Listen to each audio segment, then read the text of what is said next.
Welcome to the breakdown, episode 630. Yes, at its new time, as I've been telling everybody, starting in December, we go to 12 p.m. Eastern Standard Time till 2. 2 hours of the breakdown. That's right, 2 hours of my time. But here, the commercial Gemini, go to gemini.com/David G to look at the lineup of credit cards that Gemini has to offer. That's right. Gemini has 3 cards right now. They might have more, but 3 cards right now that you want to go ahead and take a look at. And that is the Gemini Bitcoin credit card. You got the Solana credit card and you got the XRP credit card. Go check them out. 4% back on your purchases. Go check them out. Okay. Gemini.com/David G. Also, click the link. If you see the link to sign up to Gemini, you trade $1,000 in crypto, you get $100 in Bitcoin. First time signees. Okay. Okay. Terms apply also. Anyway, welcome to Monday. We'll be right back.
Oh my God. And I've been on mute this entire time. Ah, wow. Thank you to the audience for pointing that out. For those who are kind enough to say, hey, Dave, you're muted. For the first 10 minutes of this show, you have been absolutely muted. Nobody's heard anything that you've said. I have literally gave one of the most inspirational speeches of all time as we came onto this program, and I am really upset. I am so upset because it's something that you guys needed to hear, and here I am thinking that the world is hearing my voice, my speech that should be inspiring people to do great things. And here I am talking to myself. Well, welcome to the breakdown again, episode 630. I'm partnered with Gemini. This show is sponsored by Gemini. We'll have some really cool guests on today. Paul, the CEO of Telcoin, will be on at 1:15. And then we have Nick. That's right. We have Nick coming on at 1:45. We're going to be talking about politics. You know how this show goes. By the way, I told everybody December, we go to a new time, 12 p.m. Eastern Standard Time to 2 p.m. That's right. We are a 2-hour show, ladies and gentlemen. And that's because we have a lot of people that want to come on. And I want some of these people to come on so we can have a conversation and get right down to it, whether it's crypto, whether it's, whether it's sports or politics, whatever it is. We are bringing on some of the biggest names in those niches to go ahead and come on here to have a conversation. There we go. Big up. It's a big. I was about to. What is it? Big up. It's a shoot up. I used to love Mad Lion. Remember Mad Lion with Method Man? Yeah, remember that. Anyway, I was saying that a lot of you guys woke up. Well, a lot of you guys were actually up last night and you saw the markets pull back. You got scared. You started shitting yourselves. You came onto the timelines, writing goodbye letters and stuff. Weird, very weird energy. It's almost like it's the first time you've ever seen anything pull back. I'm actually happy. I said this before. I won't be excited until I see multiple days of green, like steady green. And I look, Monday comes, I already knew. Like Sunday into Monday, it's already predictable as to what is going to happen. Somebody's going to take money, somebody's going to sell, order books within. A lot of things, like you can see it. Like if you know how to read shit, you can see it.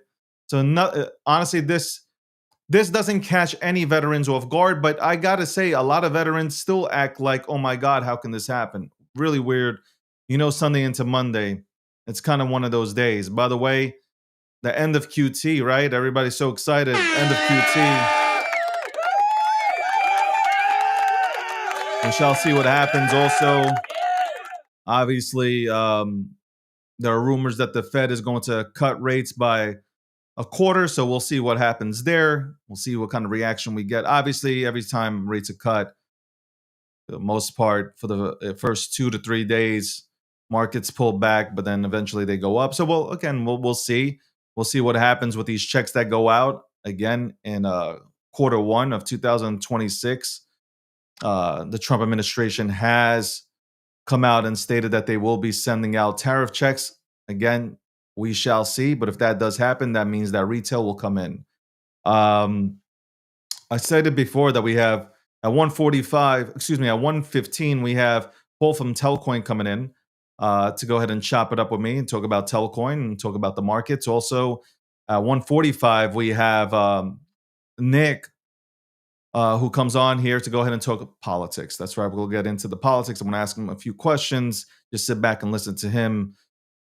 This man is always on the beat, always pushing out really good content on his social media platform. So shout out to Nick. Yo, by the way, X chat is so horrible. But before I move on, X, I love X. Elon, big shout out to you. Thank you so much for buying the platform, giving everybody, freedom of speech here, allowing us to speak here. But I got to tell you, X really does suck right now. Like the X algorithm is trash. The only way you're getting engagement is if you're doing live streams. So shout out to the live streamers that put a face to it. But not even that. If you don't have multiple channels streaming, not many people are going to see you on X. So there you go. I just gave you the ultimate hack. You're welcome for free. If you do have multiple channels and you actually have people that tune into you, have all channels on, and make sure that you're streaming from X, and basically push it here. That's what I've been doing. There you go. That's what I've been doing. And plus, we have more people tuning in now. More people want to watch the show because they see a gorgeous face here, somebody who can articulate himself, somebody who's passionate, somebody who has energy, who's not dead, who doesn't look like he just came out the goddamn hamper. I get it. By the way, we do have a new feature coming where we're going to connect with everybody that tunes in from all the social media platforms that we're connected to. By the way, we are still working on Facebook and Instagram. Be patient, be patient, be patient. A lot of the people that follow me on Instagram, they're like, man, why don't you live stream? Because they see clips of the show. I'm like, I'm working on it. I'm working on it. I am working on it. Okay. Working on it. I said this while I think I was muted. I said, I don't understand this about, the timeline and the people in crypto, especially on X. So you guys invest into crypto and you spend 15 hours a day here. Yet most of you guys wake up in the morning. You probably don't take a shower. Okay. You smell like shit. You look like dog shit. You eat like dog shit. You come onto the timeline and you start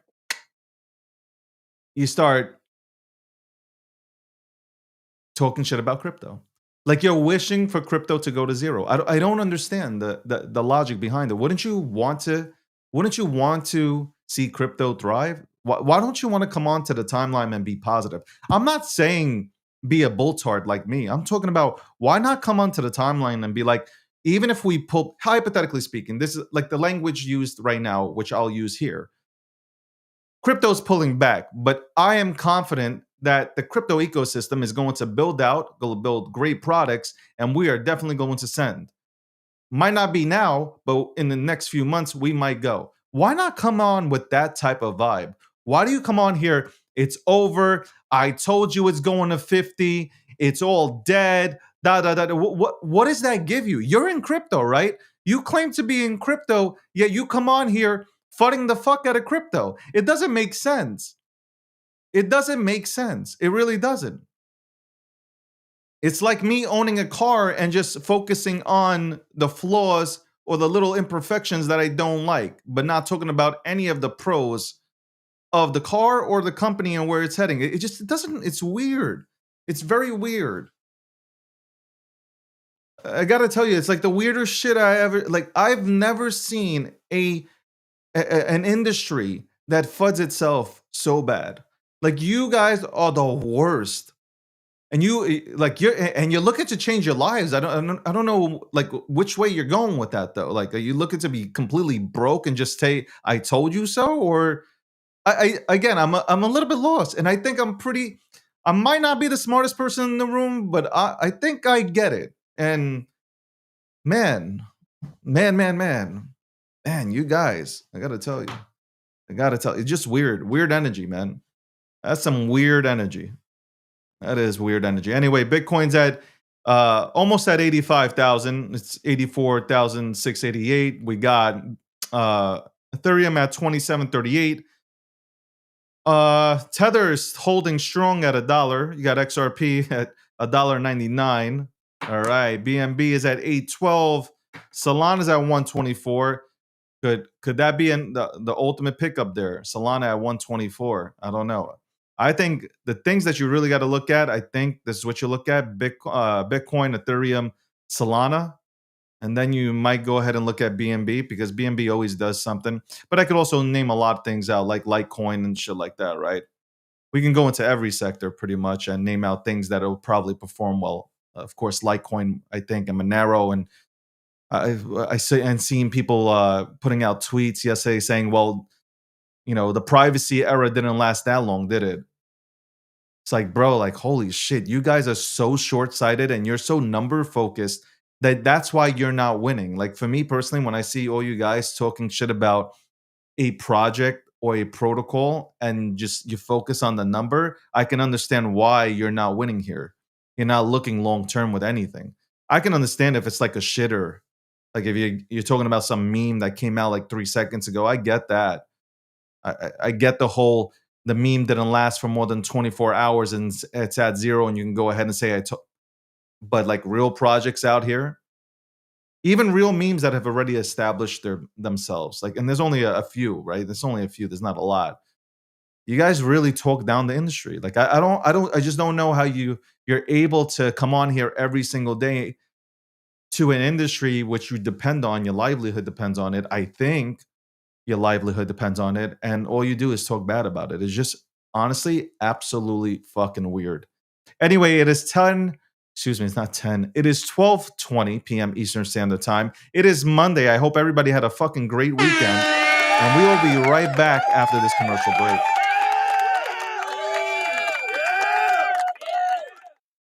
Since you didn't hear me the first time, well, hear me now.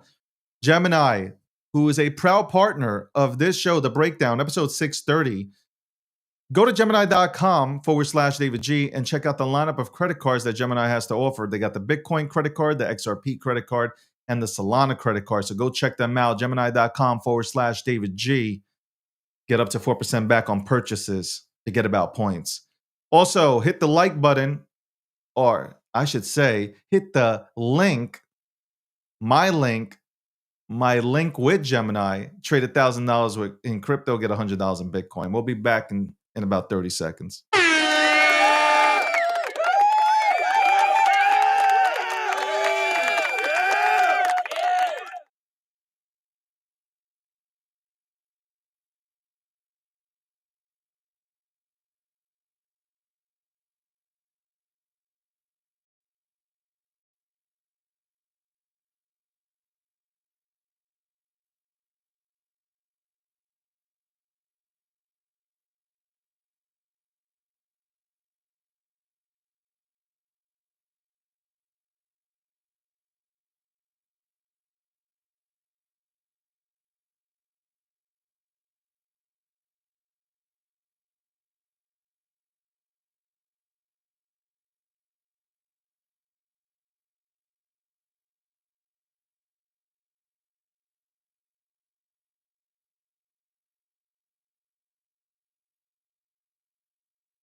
Welcome back to the breakdown, episode 630.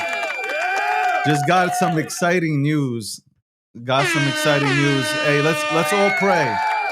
Let's all pray. That's some exciting news. I'm very happy. Might make that announcement next week. I'm all laughing because it's kind of huge. Kind of huge.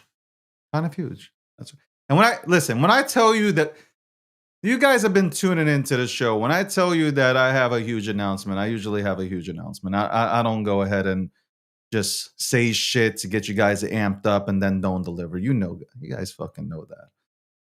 Welcome to the breakdown, episode 630. If you guys are tuning in right now, it's 12:26 p.m. Eastern Standard Time. You might be thinking, what the fuck is going on? David he goes on at 1 p.m. with the breakdown. What's happening here? I told you in December we are moving to a 2-hour show. The breakdown goes to 2 hours, 12 p.m. Eastern Standard Time until 2 p.m. Eastern Standard Time. That's right. A 2-hour show because we have to make sure that we can bring on all these wonderful guests that want to come on to the show, that really do want to go and vibe out with me and talk about the markets. That's right. Peter Schiff, who was on the show last week. Was it last week? It was last week. Peter Schiff that was on the show last week. Peter's going absolutely insane on the timeline, and nobody can go ahead and stop him. Just absolutely insane on the timeline. Talking about micro strategies is going to zero, which I don't know where he's getting that from. Bitcoin, I told you, he is a menace. I got to tell you, he is an absolute menace, bro. He knows how. I know, like, okay, I spoke to Peter. I know he believes in what he's saying, but there has to be a little troll in him, man. There has to be a little troll in this man. This man is a professional.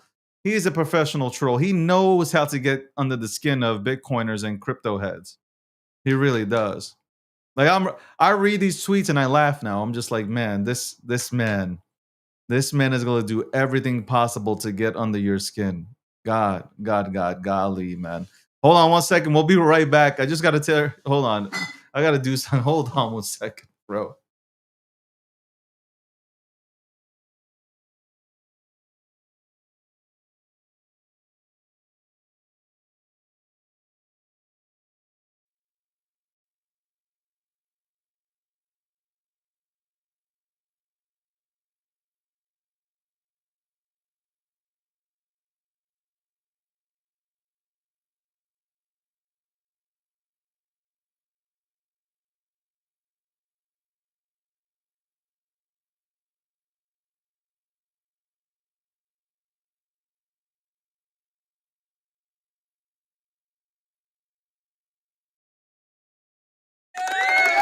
Welcome back. Okay.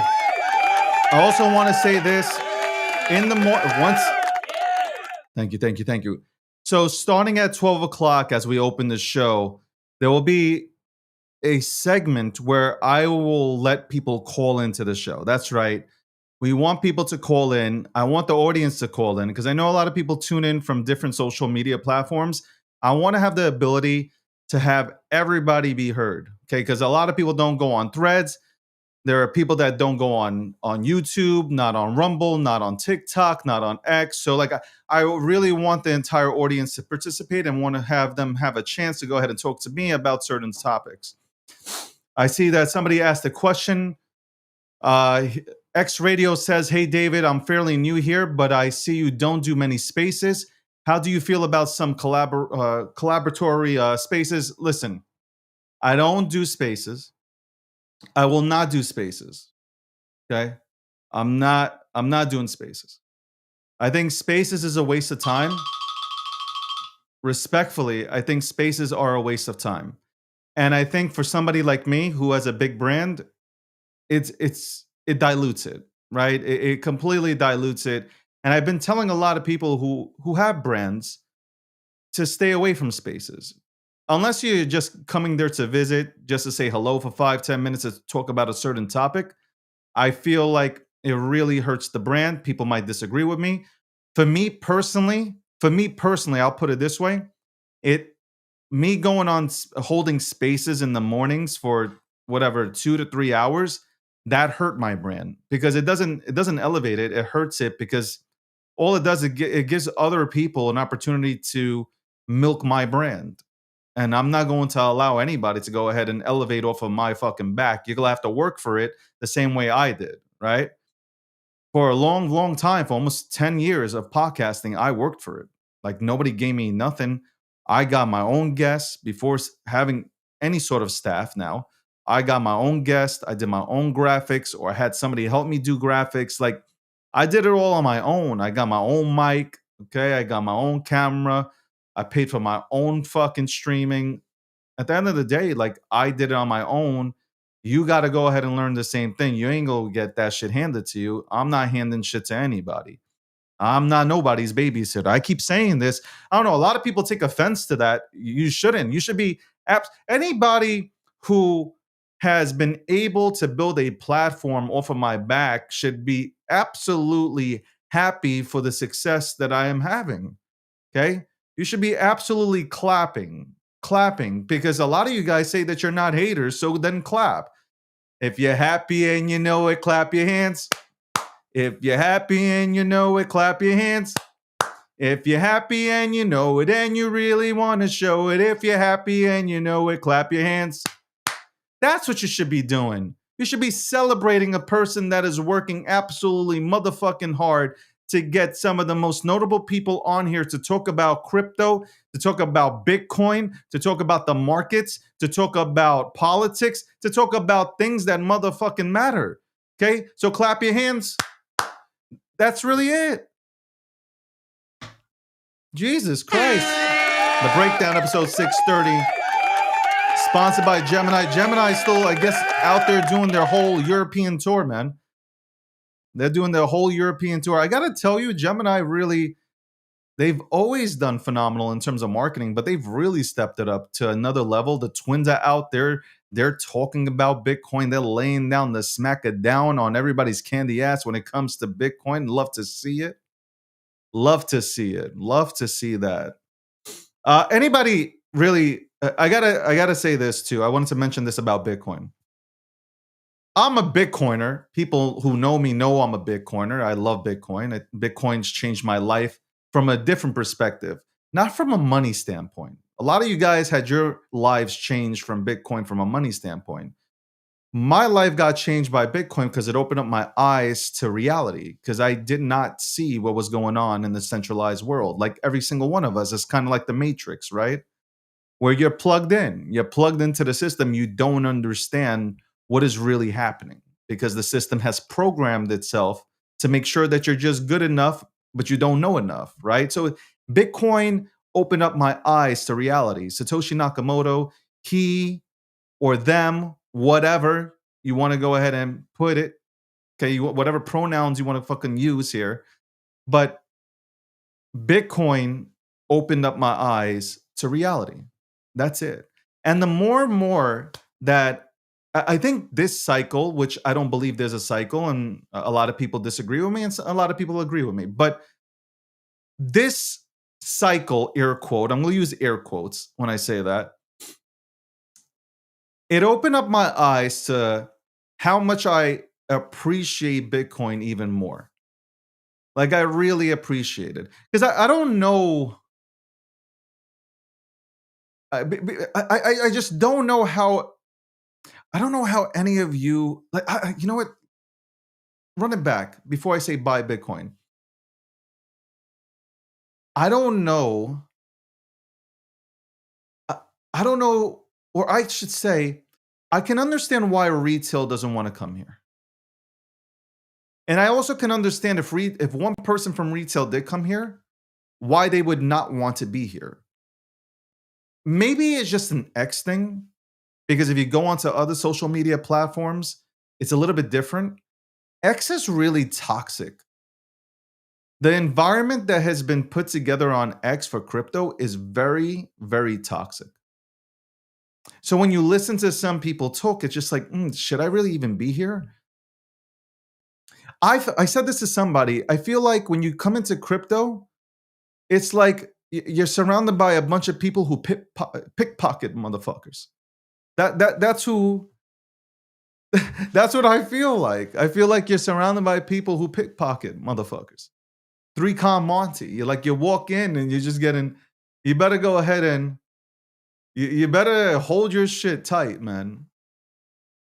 Bitcoin Bitcoin gives you freedom. I've said this. If you run back my podcast, if you listen to all my podcasts, the major thing that I always try to say to my major point is that Bitcoin is freedom. Forget about the money aspect.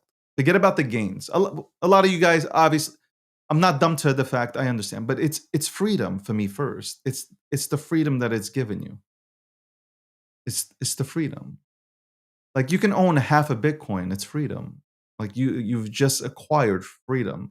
And I wish like a lot of you guys would sit back and tune into some like real Bitcoiners breaking down Bitcoin and what it means. And I think you would get it. I'm not talking about, you know what? It's hard to listen into people that just say, buy Bitcoin, shut the fuck up, buy Bitcoin, we don't got to. Yeah. Don't listen to those people. I'm not talking. There are people, though, that create content about Bitcoin and they explain why it's the freedom asset. Gains will be there. Gains will be there. But like, this is freedom. That's what Bitcoin is. You don't got, and I know a lot of you guys, XRP, Zcat, we can name all out everybody, Monero. A lot of people hate on Bitcoin. There's things that about Bitcoin people don't like, where there's no privacy. Okay, no problem. Not a problem. We can go ahead and talk about that. We can talk about these issues, no problem. My thing is, everything in life has some sort of flaw to it. I have my flaws, right? I think my pros outweigh my flaws. I think most people's pros outweigh their flaws. But at the end of the day, Bitcoin does something that should be celebrated, and that is it gives retail an opportunity, a real opportunity, to free themselves from the centralized system. That's it. That right there should offset any other gripe that you do have. And I believe that wholeheartedly. It's done that for me. I'm telling you, it opened up my eyes like this. See, I opened up my eyes, it opened up my beautiful green eyes to see everything out here for what it is. How much control the centralized systems have over people and how they do not purposely teach anybody anything about finance because they want to keep you dumb. They want to keep you dumb or at least just slightly educated, but not to the point where you know everything because that's bad for them. That's bad business. They lose workers. They lose personalities like me. Like if I didn't find Bitcoin, I'd be working for somebody. I'd continue to make them millions upon millions of dollars. Okay. And then I would get a little cut of that. And I'd get my 2 to 4 weeks worth of vacations per year. I have my 401k, I have my IRA, I'd have a health plan, and then I'd retire around 65, and then I'd be able to live another, maybe God willing, 20 years, and then I'm dead. Rinse and repeat. Rinse and repeat. And the only people that win in this world are the centralized figures, the evildoers, as I call them, the dark elites. Dark elites that came on to national TV screaming how dare retail come together and start trading in the markets. How dare they go ahead and try to save AMC and GameStop? Hate them. How do they understand how much money they're costing us? We're losing millions of dollars per day. They think this is a joke. Well, I'm watching this live on TV and I'm like, wow, you have people with the balls to come on to national TV and say, how dare retail participate in the markets? And here you have a president who wants retail to participate in the markets because he knows the economy is better for it. And here you are, Republican or Democrat, hating on a man who wants you to have an opportunity or to seize your opportunity to get off your lazy ass and actually go and get what you're worth. Like it's really weird. Trump's out here saying, I want to give you an opportunity to win. And you're like, I hate this man because he wants me to win. It's very weird. Whether you like him or not, at least you can acknowledge the good things that he's put out here. I saw an article be clipped up about Trump so far has made like $800 million in crypto. So what? So what? You could do the same thing. Why don't you guys build something? You spend 15 hours a day in crypto. Why don't you build something? Why don't you see if there's a problem here in the ecosystem, and why don't you start building? Why don't you start applying for crypto protocols? Why don't you work for some of them? Why not? Why don't you do that? Wouldn't your time be better served working on something that you know will give you future residuals? Like, why not? Why don't you? Is it that much fun? Do you find it fun to go out here every single day and just troll and just root for crypto to go down to zero? Do you find it fun to go on to your accounts and scream that Sailor is going to go and get liquidated? Like, that his company isn't worth anything, and that him owning 600, or him and Strategy owning 600,000 Bitcoin is bad, and he's gonna dump it. Like, I heard even today that you guys compared Michael Saylor. You guys went so far to compare Michael Saylor to Do Kwon. You went so far to compare Terra Luna to MicroStrategies. You guys have. Do you understand? You're losing your minds. Like, I can understand having PTSD and stuff like that, but to compare Michael Saylor to Do Kwon and then compare the company to Terra Luna is wild. Like, you guys have absolutely lost your minds. You think he's just going in blind? You think he doesn't have quants and advisors? You don't think he's sitting down with the most intelligent people and looking, or he doesn't have this sort of planned out within his plan A and plan A only? You don't think he has things planned out for when markets pull back, correct, they go up? You don't think he's that smart to go ahead and sit there and make sure that he is covered in every which possible way, and as well as his shareholders of Strategy? Like, what is wrong with you guys? And I can tell you guys know nothing about business. I can tell. When you talk about a Web3 business with new people creating stuff, if you were to say that about them, I can understand, because in crypto, people are new to business. They're just creating businesses, and they usually go to zero. But to go ahead and wave your finger at somebody who's been in the industry for a while. I'm talking about in Bitcoin, but who's been building for his entire life, to wag your finger. What are you gonna point? You guys gonna use that New York Post article and talk about the hot shot who lost, what was it, $6 billion? So what? Trump lost. A lot of people who build stuff lose. So what? So what? To me, it's most impressive when somebody continues to keep going, and they go and they rebuild, and they rebuild themselves, and they figure out, okay, this wasn't.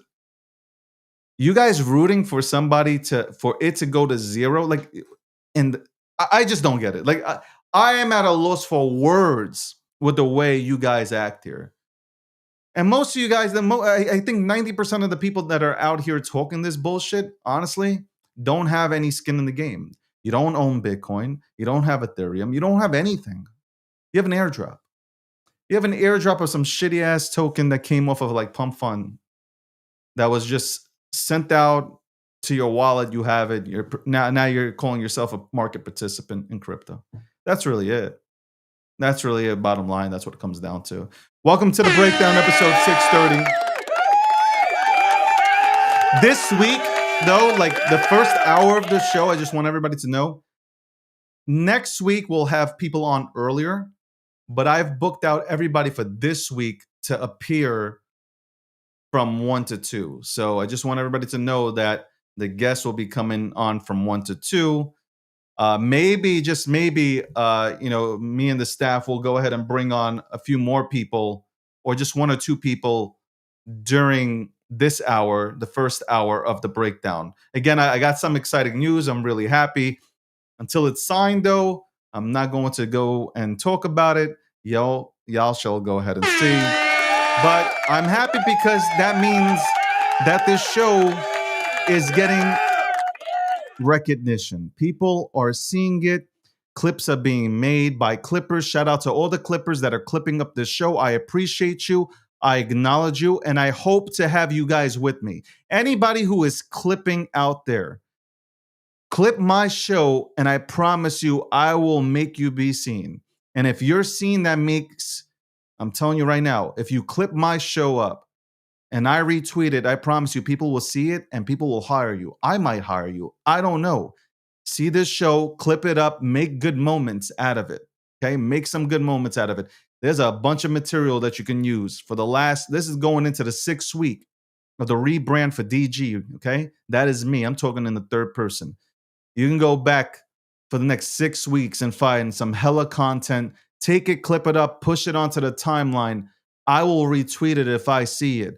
And trust me, that is how you're going to land a 100K job. That's right. You heard what I said. You will land a 100K job per year by doing just that. So shout out to the clippers. Shout out to the people that are clipping the show. Okay. I notice you. I will retweet you and I appreciate you. Because as great as I am, I'm even greater when I have people like the clippers out there that clip up the show and send it all over the place to YouTube, to X, to LinkedIn, to TikTok. You guys make my platform even bigger. So thank you.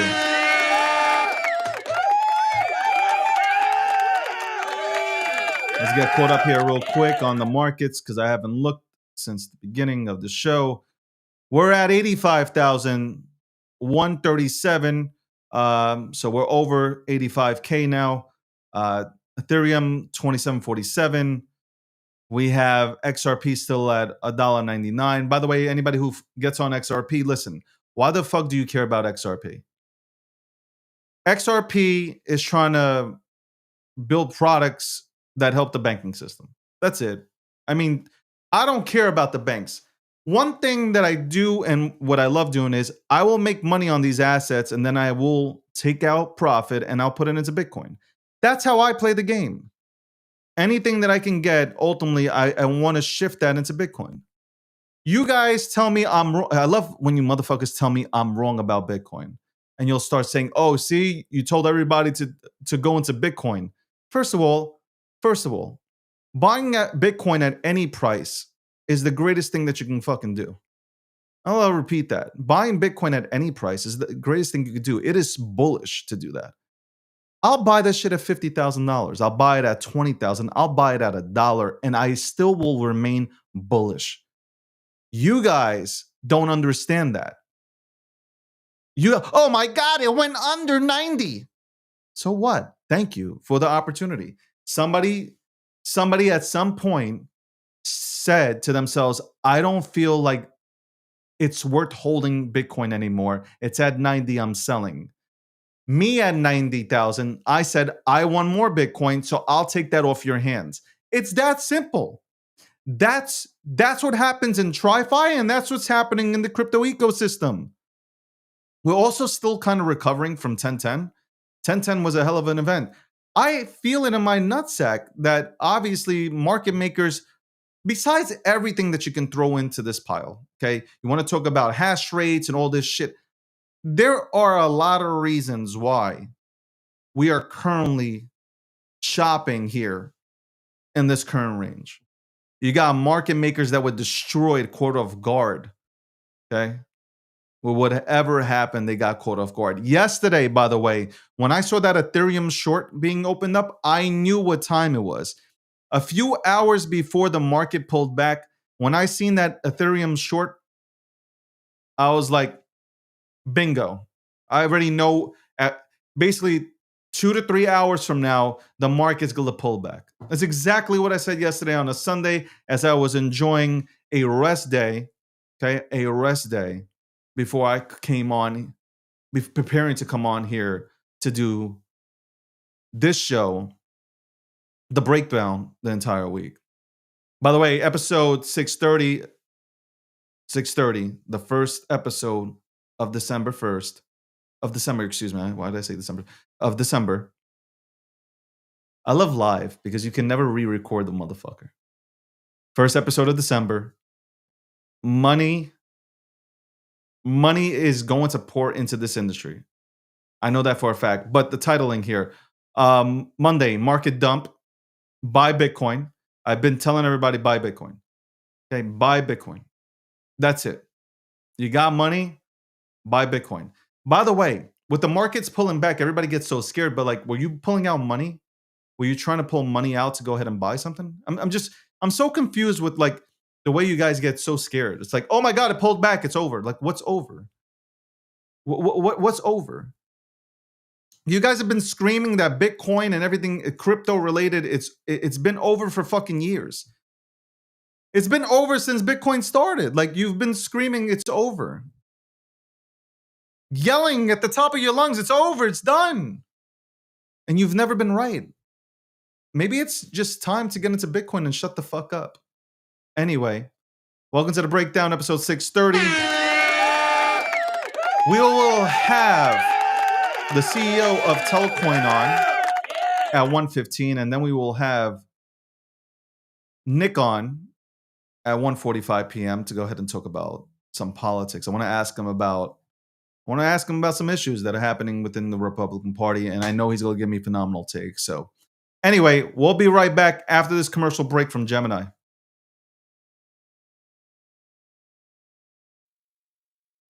That's right. This commercial break is from Gemini. Go to Gemini.com/David G to check out the lineup of credit cards that Gemini has to offer. All issued by WebBank. Terms apply.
Again, this commercial break is brought to you by. Go to Gemini.com/David G to see the entire lineup that Gemini has to offer you in terms of credit cards, all issued by WebBank. Also, click my link, sign up to Gemini, trade $1,000 in crypto, get $100 in Bitcoin.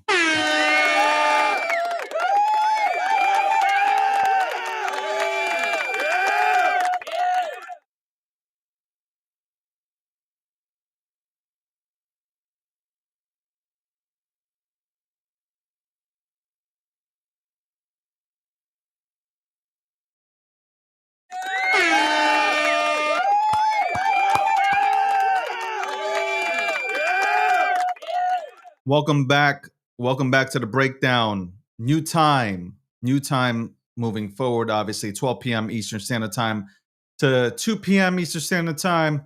All right. We're not doing overtime anymore. There's a reason why we're doing 12 to 2. We might have to do it this week because we did schedule in a bunch of interviews for this week that might go past 2. So enjoy that. But moving forward, we will just keep it to 12 to 2. I appreciate everybody joining in. You should have just recorded that and offered the voiceover for a royalty. You know what? I'm not doing that. I was promised by Austin from Gemini that he would record a voiceover for that ad. Okay. I was promised, so I shall wait. For it. I do think that the memes will come back. By the way, there's a question that's been asked to me. Are the memes coming back? I do believe the memes do come back, so don't worry about that. I do believe the real ones. I'm not talking about the shit that just came off of a goddamn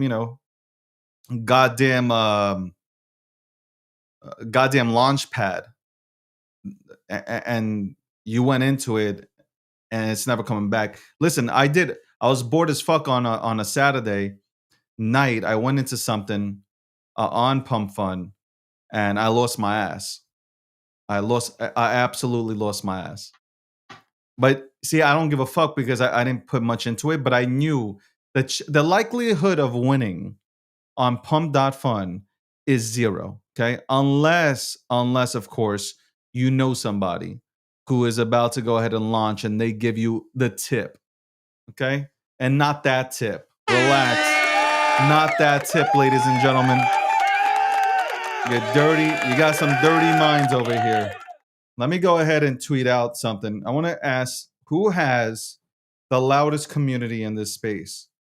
I almost feel like, also, speaking of this, because I did tweet this out, the algorithm really sucks. I'm not seeing anybody. I'm not seeing a lot of people tweeting out there. I don't know if people are taking a break or I'm just not seeing the visibility. Absolute dog shit. I don't know what's happening. Okay. I don't know absolutely what's happening and why you guys are messing with the algorithm. The algorithm, honestly, now I'm actually thinking about Twitter 1.0 algorithm. I think that was the best algorithm. I think what you really need to do also is get rid of everybody's check marks. People who deserve to have a check mark should have a check mark. Notable figures like myself should have a check mark. Okay. Not everybody and their mother should have a check mark. Respectfully, I'm not disrespecting you guys. If you want to go ahead and offer people premium services, premium plus, all this shit, you don't have to give them a verified check mark. You could just give them like some, I don't know. I don't know. You can give them something, but it doesn't have to be a check mark. Check marks were cool, man. That's why check marks, like my TikTok account, I got to tell you, my TikTok account gets enormous numbers. Okay, they don't give out check marks to anybody. They could if they wanted to. They could have made more money. They could if they wanted to, but they didn't. They reserved check marks for notable people like myself. Instagram. Now they went ahead and did the same shit as X. Instagram should have never gave out people check marks. You know how hard it was to get a check mark on Instagram? That was crazy hard. Even as a notable figure in a space, it was hard. Get rid of the check marks. Seriously. And the algorithm, what the fuck? When is it going to be fixed? I'm being serious. Is the one post might do like 2,000 likes and like 200,000 impressions. The next post, which I think is a fucking banger, gets 50 likes. People start yo, you know what's crazy? People start attacking me and like trolling me. They're like, yo, you have 800,000 plus followers and you're getting 60 likes. Motherfucker, did you see Gary Vee with 3 million followers get 4 likes? There's something wrong, bro. Grant Cardone, same shit. A lot of big accounts, we're getting like fucking muffled. Completely muffled. One tweet might be a banger, the next one it's not visible. Like, what is happening? Y'all gotta fix this shit, man. Okay? Elon, you came out and you said, well, to get the most engagement, you need to go ahead and write as if you're talking to an intelligent person or some shit like that. Well, I've been doing that. Buy Bitcoin. That's intelligent. That's an intelligent post. That is absolutely a absolute banger of a post. It should have 10,000 likes. Yo, I remember my likes average 5,000. You know, and I just want to say this too before I get into it. Respectfully, I don't give a fuck whether people retweet or like my shit. Okay? But it does help from one standpoint. You understand what the people want. Meaning, like, holy shit, that this, you understand, like, hey, the content that I'm putting out here is dope. Even when you put out dope content, it's not seen. And I'm telling you, it doesn't matter unless you're in like a Sortor, like a little group of people. Like right now, if you're just like in a little group of people that are talking about freedom of speech and politics, you're not really getting anything. You're not really getting anything. And I'm not just talking about crypto. I'm talking about like it's a big issue. I think though crypto, I gotta say though, I think crypto gets hit harder than any segment here on X.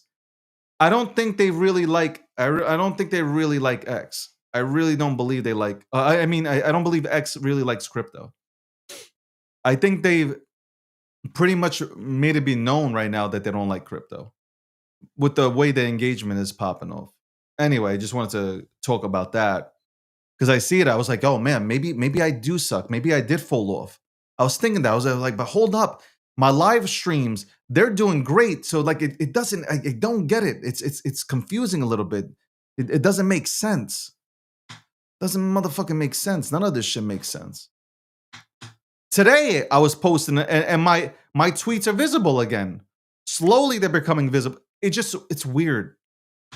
It's weird. It's like it comes down to like I am somebody who's built his brand on Twitter or on /X, formerly known as Twitter.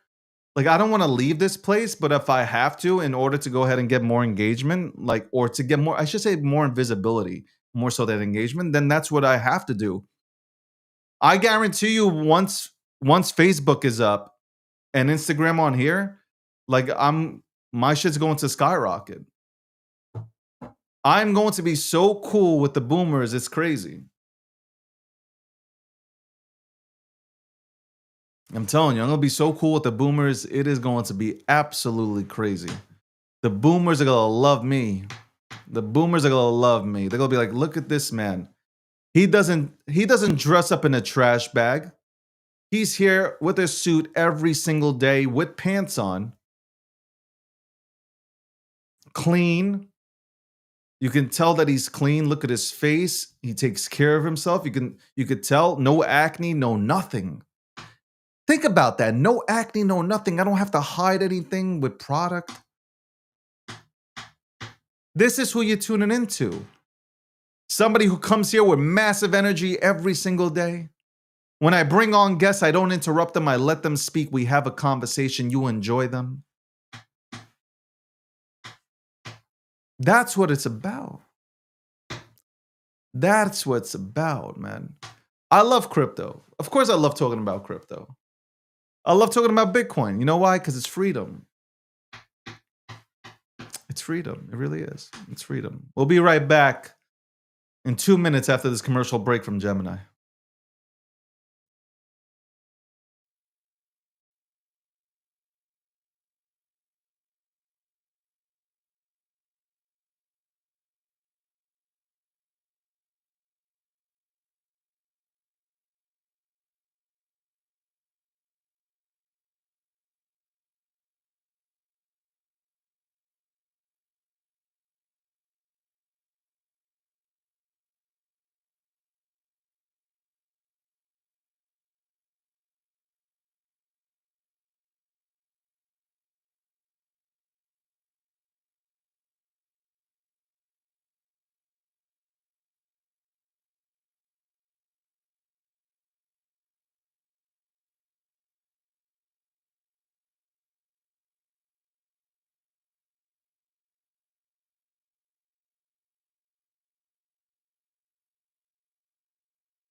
Welcome back.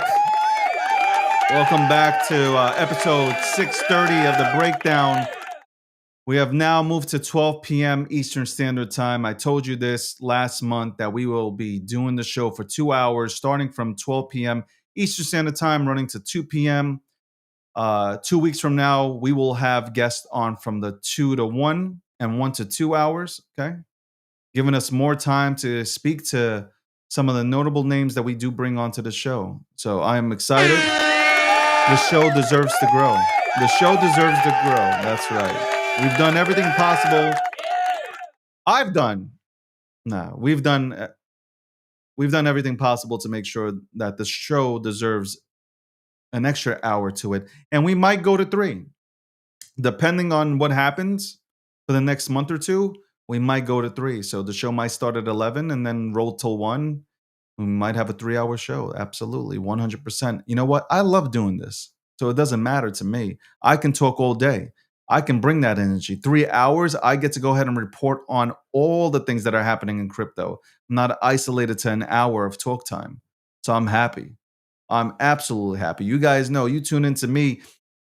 You guys wake up in a bad mood. You turn on this channel and you guys are absolutely excited. You're ready to run through a fucking wall. So am I. When I replay this show and I'm studying myself, the pros and the flaws, things that I need to fix up and make sure I do better, man, I get excited sometimes when I get amped up and I'm watching myself. I'm like, holy shit, I'm ready to run through a wall for this guy over here.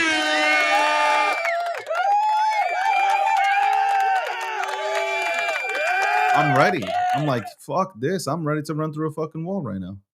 I'm ready to run through a wall right now. In the next 5 minutes, I will be joined by Paul, the CEO of Telecoin. Telcoin, excuse me. I said Telecoin. Telecoin.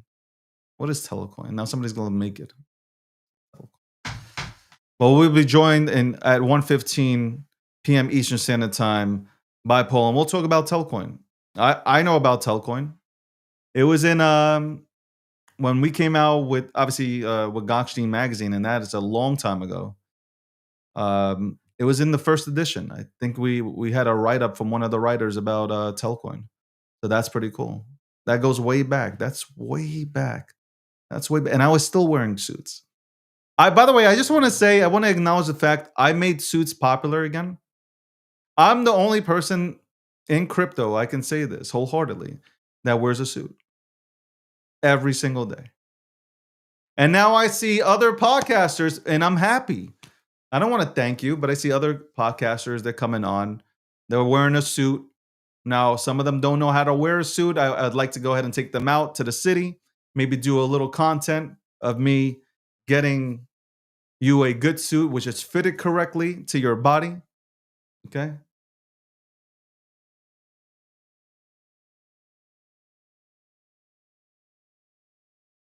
I'm just I'm just having some laughs. Anyway, I got some really good news.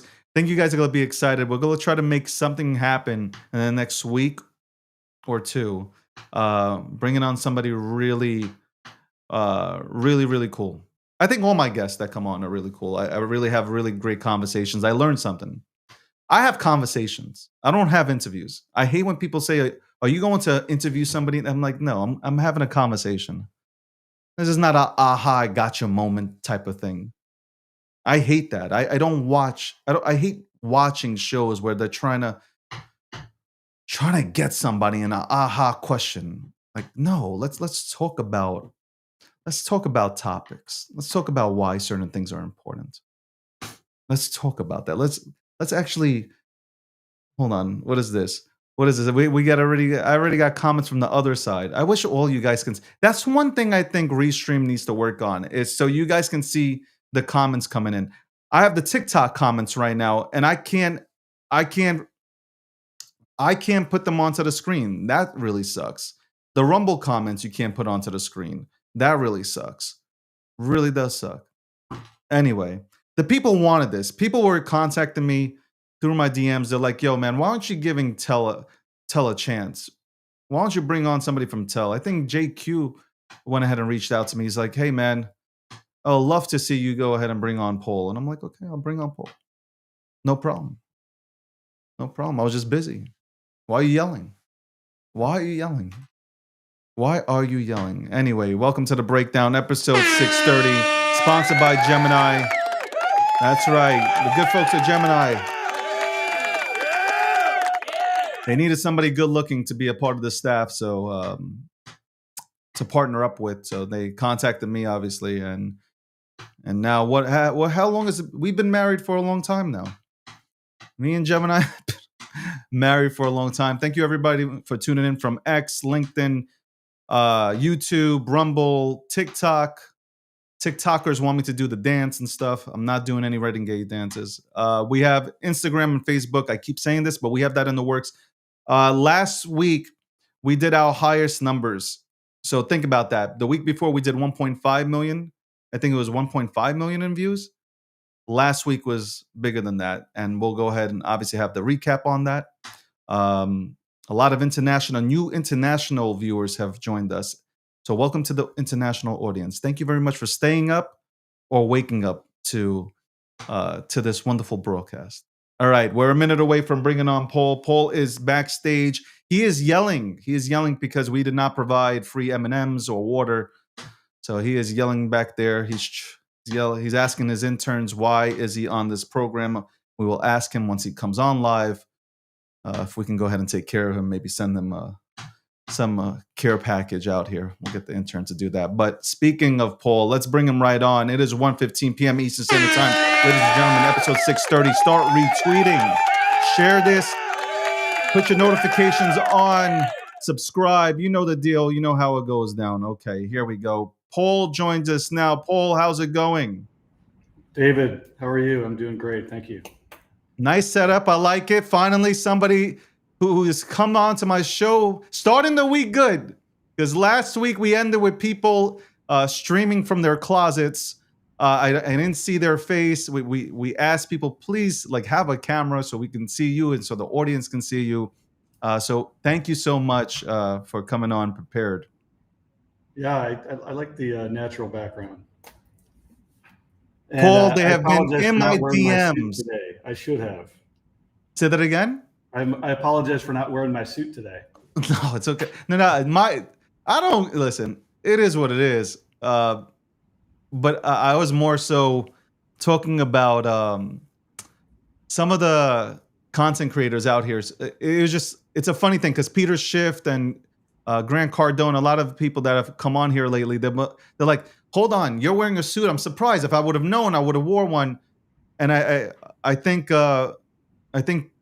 some of the people that come on here expect somebody to be dressed up in their pajamas, doing an interview, and that's just not my style. But I'm just glad to see a lot of people just looking the part because we are the new voice of finance. We are the new mainstream, media per se when it comes to talking about crypto and financial products. I agree, and we have a responsibility to just put forth our best face, right? I was on stage in, I think it was DAS London, Digital Asset Summit London, with, of course, the guy from Citi, Standard Chartered. We're super casual, but come from the crypto side, we got to suit up. I mean, we have to. It's not like I'm first of all, I love suits, so it's not like I'm trying to look some sort of part here. Thank you. So I appreciate that. Color in the tie, though. You know what? I just like to have the John Wick look.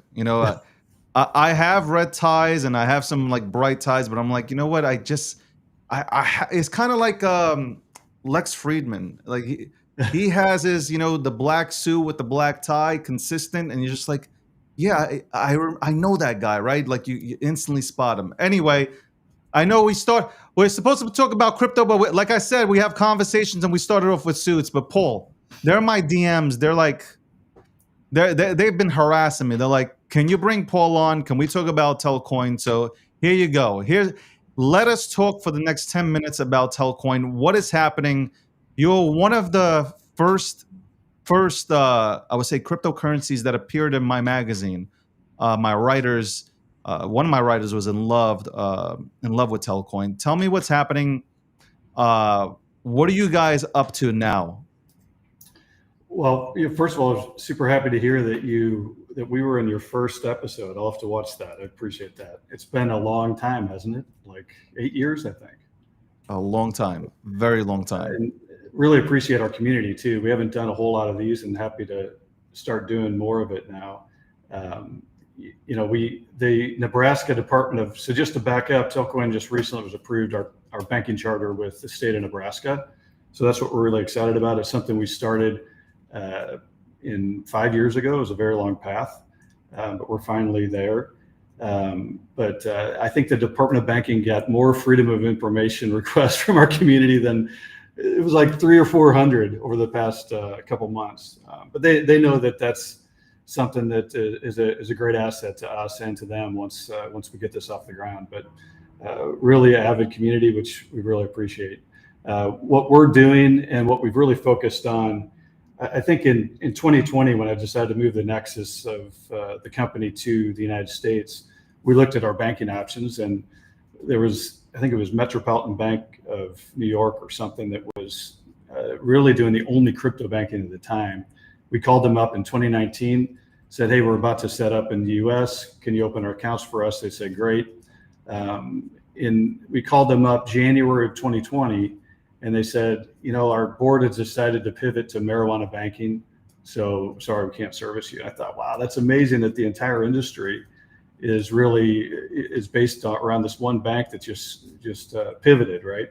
So we really looked at the idea of creating a crypto bank. I decided that I think in the long run, for this to really work, we had to become a digital asset bank. So, we had that. I had a first meeting with Governor Ricketts. At the time, he's now Senator Ricketts from Nebraska and the banking committee. And he really liked the idea. He thought that in the future, only the top 5% of banks would want to do digital assets in-house. And so he saw the state of Nebraska and a lot of these smaller states do have these niches, right, in card processing or insurance or what have you.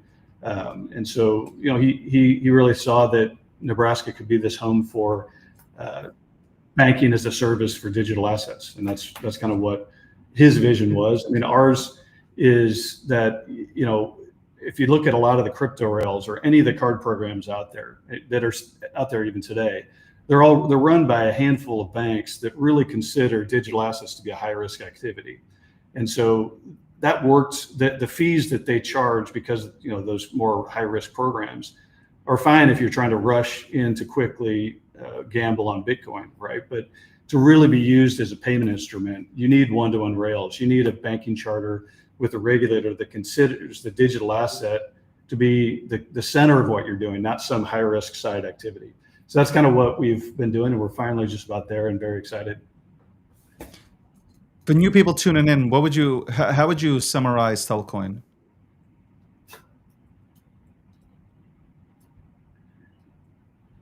What are people saying? So, the origin of the company, I think it's good to take a step back. It goes to the idea that, we were a crypto wallet that was partnering with the telecom industry. And the reason for that, I have a background in telco fraud and security. But also it was that distributed ledger, what's the most distributed industry in the world? It's the telecom industry. There's 2 or 3 in every country. They have massive data centers that are closest to your handset than any others. And they've arguably KYC'd or know 7 billion people to an extent, right? So I think they're a natural industry to run digital or to run a distributed network. I think the problem we ran into was that they're also heavily scrutinized and regulated. And I think in the early days of the industry, it was really hard for them to work with us. That's all changing now that we can say we're a bank. So the whole mission, I think, as you probably know, we split Telcoin Association that runs the token and the Telcoin network now, and from the company, which has become a digital asset bank. So the killer use case for the network is really the fact that we have this bank issuing digital cash stablecoins that can actually be trusted and mainline connected to the existing financial system. Now that we have that in place, it makes a lot more sense for Telcoin Network to launch with all these telecom partners that we've lined up. So it is a sort of two-headed monster, but by separating it, I think we have a lot more focus. So on the one side, we are a digital asset bank with a stablecoin wallet, the next version of which will be connected actually to the banking rails. And then on the other side, we're a crypto that is the native asset of a blockchain aligned with the telecom industry. What products do you have that? Do you have a product that has not been seen yet, like that is really like or I should say, not really much talked about here in the crypto space? Well, I mean, the upcoming versions so we'll be releasing a retail and a business product, right? Essentially a business banking product version, imagine combining your business or institutional bank account with a Circle Mint.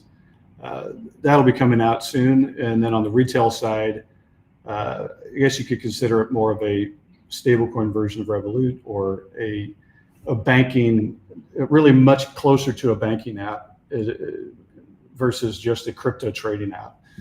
So we're really focused on payments. We're focused on one-to-one rails with digital cash that is multi-currency too, right? I think if you want to create the internet of money, you actually have to connect directly to central banks around the world, as opposed to just having everything issued out of the US. Do you find, by the way, episode 630, joined here by Paul from Telcoin. You guys asked for it. He's here. He was talking about my tie. Now I'm kind of offended. No, I'm kidding. I wanted to ask you, do you get a lot of complaints about the price of the token and people not focusing on the actual build out that you guys are performing? We try very hard to get everyone within the company to not be distracted by that. And I think that's in the long-term best interest of the token. I think that also it was really important, like I said, to separate that from the business itself. I think that the sort of double-edged sword in crypto is a lot of companies that start with an ICO or some sort of tokenomics funded operation, is that you end up just beholden to that, right? And it's very hard to get your staff to not think about that. When in reality, the best interest, I think, for the price of a token or for any kind of crypto project, is to really focus on the business itself. And on the crypto side, focus on what's the mission, right? Alignment with the telecom industry and a blockchain that can only be validated by telcos. That's the point of the Tel token right now. But that underpins this killer asset of peer-to-peer payments, peer-to-peer digital cash payments. Are you more focused on actually making deals in Web 2 than making deals in Web 3? And what I mean by that is, like, you hear a lot of people just gloat about they're in Web 3, Web 3, Web 3, we're in crypto. But for me personally, I'm looking for protocols that actually escape the bubble and that are actually like working, like Chainlink. Chainlink is working with Swift. Like, these are important things, right? Solving real use cases. Is that the mindset with Tel? Absolutely. I mean, I think the beauty of having a bank charter is that now we can suddenly onboard with basically any large bank in the world, right? No other crypto company can do that. We also can have a direct relationship with Visa and MasterCard. Nobody else can do that. They have to work through a couple different intermediaries that all want to make their cut, right? So I think that's the unique position we're in that we're focused on capitalizing on. That's awesome. Do you think you suffer in this industry from not, I guess, hiring KOLs? Because that seems to be the big thing with a lot of companies, or I call them companies because that's what they really are. A lot of businesses here within the Web3 space, they go and hire KOLs. I hate using the word KOLs, but KOLs. I don't even know what a KOL is, which is probably I don't either. Like, honestly, I don't see not one key opinion leader in this space. Like, okay, if you want to say like Michael Saylor is a key opinion leader, that title fits him. I have no problem with that. When you say some random dude is a KOL, like, what do you? I don't understand, and that's not me hating. It's just like I don't understand how this label has been bestowed upon a lot of people in this industry. But do you think that hurts you here? That like you guys aren't into? It definitely did, but that was by design, in that, when we moved to the US and decided, that was still, in the danger zone, right? Every crypto company was still scared of the US. And so, But but now this fits your program, right? Like Well, with the right, Genius Act and but everything with that Trump's doing with regulations, it fits your first business thing I model, right? did, yeah, the first thing I did though in 2020 was hire a general counsel that was ex SEC enforcement attorney and engage a few really prominent firms that could give us the right advice. And the number one advice was don't get listed on any US exchanges, don't do any crypto marketing, don't hire these KOLs or whatever. And so we really tried to stay sort of in the shadows and quietly push forward, which is tough as a crypto company because that's you're sort of cutting off your the main artery that most of these projects feed off of. But I think at this point now we can sort of come in from the shadows, right? And That's really cool. You made a crazy business decision in my eyes. One where not for me personally, but in general, for people who get into, let's say, Tel or support Telcoin, they would want, some of them, no matter what they say, they would want somebody pushing it. Yeah, you said, we're not going to do that. We're playing a long game. We have a mission statement here, and you waited. And to me personally, you won out here with the regulations that have been put into place. So I think Tel has for me personally, Tel has a great future. So you said nobody else has what you have. Is there's absolutely nobody else that's linked up with or is a bank basically within this industry? well, I mean, there are others. I think most of them, like for example, the existing charters that are out there are offering custody services. Where can you store as a company or as an institution your Bitcoin and other digital assets? I think we're unique in focusing on not a where do you put your Bitcoin, a bank for crypto, but more a bank that is run on crypto, a bank that is actually on chain, whose medium of transaction is a digital dollar instead of a fiat currency ledger balance in a Fiserv database, if that makes any sense. But so that's where how the future of banking. I think if you look at the fractional reserve lending system in the United States, what is the solution? The solution is to move that on chain, right? And that's really how you de-risk the current situation, because all the other kind of players who want to go into stablecoin right now are seeking these trust charters, which doesn't allow you to take a deposit. It really gives you just access to the payment rails. But at the end of the day, that's really just going to suck dollars out of the fractional reserve lending system. And I think that's something that rightly is concerning to regulators. So we're trying to offer. I think we're unique in trying to focus on that alternative. How do you actually move banking? Because if you look at a lot of the collapses in Signature Bank, Silicon Valley Bank, it's because the top depositors or users, they were moving way faster than the plumbing underneath, right? The monthly call report, etc. Last question. What are your thoughts on privacy? Because there's been a lot of people talking about privacy on the chain. What are your thoughts here on that? Well, so we have big plans in that space. And, I think a lot of the privacy was we obviously still plan as a regulated institution and will always cooperate with the authorities and look to find bad actors, et cetera, and root them out of our program. But at the end of the day, I think that's the elephant in the room in crypto is that once the average person, and I really think that when stablecoins are really adopted, your grandmother, your sister, or whoever, they're not going to realize that they're using a stablecoin. They're using a digital dollar. It's a way to just directly pay a merchant because Stripe started to support it, and their banks started to have digital cash or what have you. And so I think that the problem at that point is, does everybody really care or not care about the fact that once you've transferred to a little tip or a donation to a homeless person or whatever you're doing with your money, that they suddenly can see the entire balance of your wallet? That doesn't really work for people. So that's something that we are really focused on. That is, as the issuer, as a bank issuer, we could actually solve that problem and still have it be on chain, but have the option to anonymize, but in a compliant manner.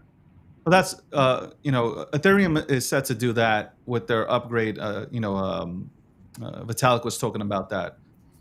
For me, more so, it's not about like hiding from anybody in terms of like the IRS or whatever it is. It's more Mhm. so having your privacy, right? Not having people know exactly how much you're worth, because like then you become a target, right? That I think that's a big issue that's uh, that people have been discussing here within the crypto ecosystem. So the reason why I asked you that is one, that are you focused on that? And I'm glad to hear that you are focused on that answer. Yeah, Or and I think most people agree. That's really what they. It's not that they want to be able to hide from, the FBI, right? They want to be able to just transact in an anonymous manner. They want the sort of freedom of blockchain, but still with the privacy of a bank, right? 100%. That's really it, and that really, for most people here, that's the discussion. Like, I'm not trying to hide anything from anybody, except I want my privacy. Like, Yeah, I do want the privacy, to transact without people seeing it. And then, even the institutions, they're trying to figure out a way to have privacy from us not seeing what they're doing, so we don't, follow their moves for and sure. counter trade them. So there you go. But I appreciate you coming on. I hope that you come on maybe in a month or two, or maybe three. I'm glad that you're not focused on market cap. I'm sure you look there here and there, but I'm glad that you're focused on actually building something out. That's really dope. A space where, like, right now, especially, um, focusing on building out and taking the ecosystem to the next level, because we do have to start showing something, right? After all these years, we do have to show that we are building, and there's a reason why we're building so and so, in order to go ahead and solve a real world case issue. Absolutely. I appreciate your time.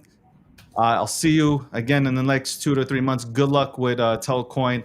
There you go, family. I brought him on, and again, once again, thank you. Thanks, David. Appreciate it. That was Paul. Paul came on. Paul undressed me on the suit issue. Okay, Paul. I'm just messing around. Paul. Well, he said something about the tie. I have to be dark though. I do have to be dark. I like the John Wick vibe. Okay, I like the John Wick thing, but I like what Telcoin's doing. I like that. I like protocols that are actually building out. They're not looking at the market cap. Okay, I like that. You don't hear a lot about that. You hear about price. I don't care about the price. What are you building? What are you building? How are you escaping this bubble? We consistently talk about projects, but what are they really doing? People tell me, "Oh, this project's really fast. It's TPS fast." I don't care. I want to know, what are we solving? Are we helping people in other countries that can't get banked? Like, are we doing things? Are we taking the necessary steps to really build out this ecosystem? You heard me in the beginning of the show. This is the greatest it right now, entering this ecosystem. It is the greatest opportunity in the world. That's it. You're first to market. You can build anything you want. You can really. I like the fact that he just said we stood back. We held back. We didn't hire no KOLs. And I don't even know, like I always say this consistently, I don't know what a KOL is. What is a KOL? I hate anytime I hear the word influencer, I want to vomit. And it should be a good thing too. But in this space, like, I want to vomit.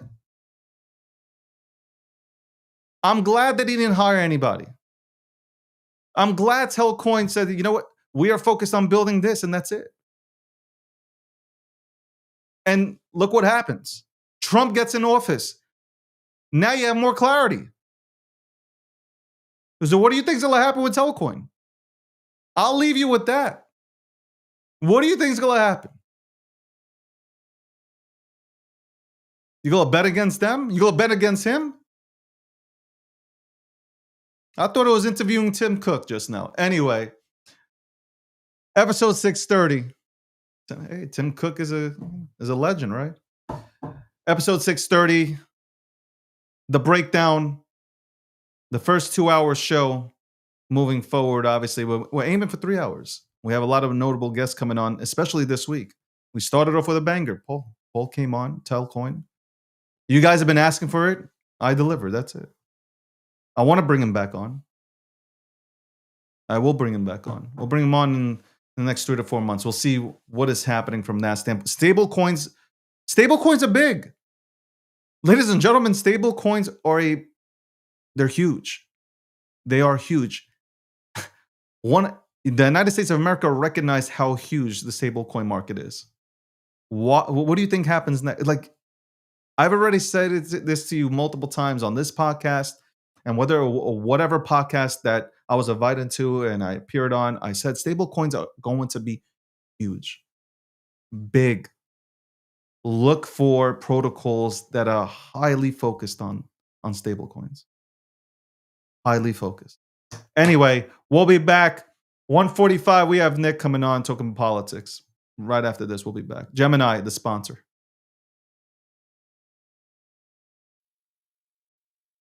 That's right. Episode 630, sponsored by Gemini, ladies and gentlemen. Sponsored by Gemini. Go to Gemini.com/David G to look at the lineup of credit cards that Gemini has to offer, all issued by WebBank. That's right. WebBank issues every single credit card that Gemini has to offer. 4% back on purchases, ladies and gentlemen. Up to 4% back on purchases. Go to Gemini.com/David G. Also, click the link. Trade $1,000 in crypto. Get $100 in Bitcoin. Click the link. It's on all my channels. Click the link. Sign up today. Sign up today. We'll be right back. We'll be right back after this commercial break.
God damn it. Welcome back to the breakdown as usual. Why would I not be muted? Live show, why would I not be muted? Love being fucking muted on the microphone. Love being muted. Ugh! Second time today, I'm muted. Anyway, crazy. But again, this whole week is packed with a bunch of really cool people coming on. We got people fighting for free speech. Amazing week, and we're booked out for the next 4 to 5 months, so that should be cool. Anyway, welcome back to the breakdown, episode 630, sponsored by Gemini. Trade $1,000 in crypto, get $100 in Bitcoin, and also check out their lineup of credit cards. Episode 630, and let me just say, man, doing the 2-hour show is so much better than one, man. It just gives you so much time to just chop it up with people. It's great. Anyway, let's bring in our next guest. Nick is here with us. Nick, I haven't spoken to Nick in a while. Nick, how's it going, man? This is a live show. Just remember, guys, we always will have technical difficulties. But Nick is here. Nick, what's going on, man? I don't hear you. You're probably muted. Don't worry about it live. It's okay. It's all live. The mute button should be on on the bottom. It's still not working? Let's see. Hold on. You want to come back in? Let's and see if it works. Let's do that.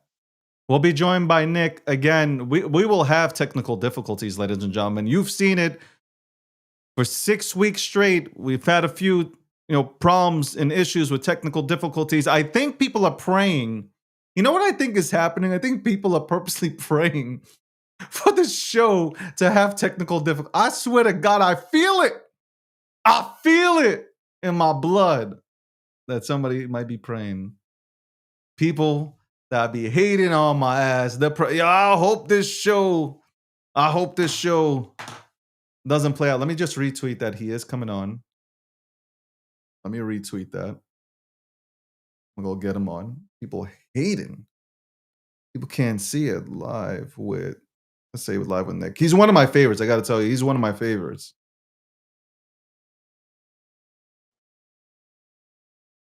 I have him on notifications. I watch Nick all the time, as he completely goes ham, and I'm happy that he does. Nick, what's going on? Hopefully, I hear you. No, still, is it me? Is it me? Chat, what are we doing?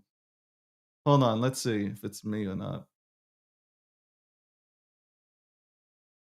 Can you test that? No, it's you. Damn it. Hold on, let's see the chat. Okay, what if I change the microphone? There you go. Perfect. Let's go. I don't know why. I mean, it's going to be shitty quality now, but whatever. I mean, I'm here. Thank you, Nick. I appreciate. Listen, I know you're busy for good reasons. I know you're busy out here. I'm happy to have you on. We have a bunch of people just like yourself coming on this week. I never mention it before the person comes on here because I don't know. God forbid you guys, cancel out. Not you, but there have been people that said, "Oh, I can't make it. Got shit to do." Yeah, people are mad at me in here. But no, seriously. You promised, Nick. What the fuck is going on? Can you tell me how our country, and I'm going to say it, believes these Democrats that are out here talking all this bullshit? Well, I mean, I think the American people are see through a lot of the bullshit. However, there's a lot of bullshit coming from the Republican side of the aisle too. So I mean, it's like, as much as I hate the Democrats and I feel like I'm at war with Democrats in the great information war that we're in right now, Republicans, at least ones that are supposedly Republicans that have R's next to their name in Congress. People are getting so sick and tired of these faux investigations and just press releases. I guess we'll say that the American people, conservatives especially, have press release fatigue, where they'll see something from an official from either in Congress or within the administration that'll say, you know what, we're looking into this and we're going to do something about this. And then nothing is ever done. And it's getting harder and harder to get people excited about things, including myself, because we don't necessarily believe that anything is actually going to be done at the end of the day. And that's why, unless that changes very quickly, it's going to be a bloodbath in the midterms. What and like we seen it with like the three blue states where like I didn't think we were going to win anyway, but we saw it. What do you think Trump has to do here, Nick? Like, what do you think he has to personally do, him and his administration, to get to make sure that they win out here? They got to win the midterms 100%. Like, they have to. Yeah, I mean, love or hate Marjorie Taylor Greene, she was very right on one thing, especially the American people want to see things being done for the American people. It's like all these peace deals and such, and the foreigners. That's great and all. Like, round of applause for people that are solving wars that weren't solvable before. But in reality, if I travel back to, say, East Palestine, Ohio, or any small town in Ohio, and I talk to people, they couldn't give less shits about the war between India and Pakistan. And you see this week, President Trump's having, I believe, the Rwandan president and maybe Ugandan president, I don't know, whoever they're having a war with, whatever it is, they're going to be at the White House later this week. And that just doesn't do anything for the American people, at least in the eyes of the American people, it doesn't do anything for them. Like, it's not bringing down their grocery prices. I know they're working on other things to try to make that happen, but they want to see the focus on those situations and not what's going on in Africa. I agree. Like, I care about America first.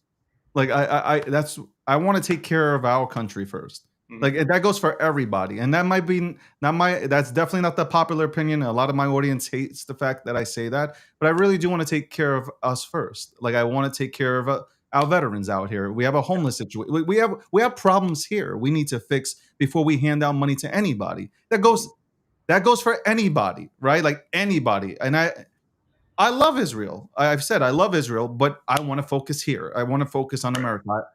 Ukraine and Russia, they can fight their own war. Like, I don't know why we're involved. I get it. I'm not an idiot. But, like, let's take all this money and print it out for... First of all, by the way, 42 million people on Snap. Why? Why, Nick? Like, why? That is the United States of America. This is why they've used the Democrats in particular have used the SNAP program as a vehicle to buy votes with taxpayer dollars, right? Because whoever ends up being the one that does the thing that's necessary and cuts a lot of these people off, they're always going to be worried about, oh, well, I'm going to lose the votes of all these people that just suck on the teeth of the system. And I mean, you think about it, back in the day, if you weren't a contributor to, the tax base and such, you weren't even allowed to vote because they were trying to block people that were only voting so that they could load their own pockets further up, with taxpayer dollars and such. They were the founding fathers wanted to block that from happening. Unfortunately, that's not the case anymore. And now you see, if you have 42 million people on Snap, you look at what they're buying with Snap. Mountain Dew and Twinkies. And I mean, none of that. The N in Snap stands for nutrition. And none of that, maybe I'm wrong, correct me if I'm wrong, none of that is nutritious stuff. No. So I don't know why they're allowed to buy that stuff in the first place. Actually, I do know why they're allowed to buy it in the first place. And it's because the big soda lobbies continue to pay off people within the government. I've been having a lot of personal conversations with Secretary Brooke Rollins, who is the Secretary of Agriculture, who oversees the SNAP program. And I do believe that she is going to try. She's willing to be that villain that will gut the program as much as she can without breaking the law, because obviously Congress has a lot of control over that spending as well. Do you think the party misses, obviously, rest in peace to Charlie Kirk. Do you think it misses Charlie? You think the Republican Party really misses Charlie? I think that there are, like I see it even where the direction is lacking. Charlie was a freaking incredible visionary as well, and he knew how to navigate PR crises, and he had a great. His finger was on the pulse of the country and what the average everyday American wanted, and now it's you just have like there's a void there, and there's no one person for a lot of these leaders to look toward for advice and to actually be able to understand what the common American wants, especially younger Americans. Because Charlie was obviously just freaking fantastic at being able to understand what the younger generation wanted, and single-handedly pulled a lot of those people, a lot of those young people from the I guess the wake of those indoctrination camps that a lot of them attended, and was able to flip them over to the other side. And now I think there are a lot of questions amongst leaders up here. Of, okay, what's the direction that we take? Where do we go? What should we be focusing on? And there's nobody to look to for that answer. So, like, I feel like they're forcing leaders, like they're forcing the next Charlie onto us. Like that's what I've watched, and I feel like we're being forced, like for somebody to take on his role, which I think it's like really hard to take. I mean, Charlie was special, man. Like he can answer somebody on the spot. He had difficult conversations at all these college campuses and universities, man. Like he was a talent, like it's like generational talent. If I were to go ahead and call it that. But I couldn't do that. I couldn't get anywhere close to doing what he did. There's no way. First of all, I'm not nearly as nice as Charlie is. To That's what I'm saying. Like, right? It's like Charlie could take it, and I'm sure you would have blown up on somebody. I probably would have as well, man. You see him sitting there and like really in hostile situations, just debating and not getting unnerved by any of the stuff being said to him. Yeah, and that takes a special person to be able to do that. Especially like I blow up on these politicians on Capitol Hill, right? Because I know I live on Capitol Hill. I live 2 blocks from Capitol Hill. I can see it right now, and I mean I know what they do. These people are. It can be the nicest person that you think you've ever met up there at the Capitol that's in Congress, and they will still lie directly to your face, not flinch, not feel bad about it for a second, just so that they can get a leg up in the political world, right, and score some political points. They don't care if they lie directly to you. That's why I don't consider myself friends with anybody here at the Capitol, and so they end up getting yelled at by me, both in person. I have a fun time doing that sometimes, walking down when they're actually at work. I've seen it. It's honestly, like, I know you don't do it to go ahead and go viral. You do it because you really mean it, and it like you watch and it's like, I wish more people had passion like this. Like you mentioned something like it's not just Democrats, it's Republicans. Yeah. What's up with some of these Republicans though? Like why like we have a chance to really fix this country. What is up with them? Like I don't understand it, honestly. Like I sit back, I'm like, why do we want to give this back to the Democrats? Like the Democrats are just going to do, they're going to take everything that's, I think Trump has done a good job, right? Like, can we say for what it is? In the last, like less than a year, he's done a good job. Do I love, you might not love everything that's been done. I might have my own issues, but like, I think for the most part, the country's slowly going in the right direction.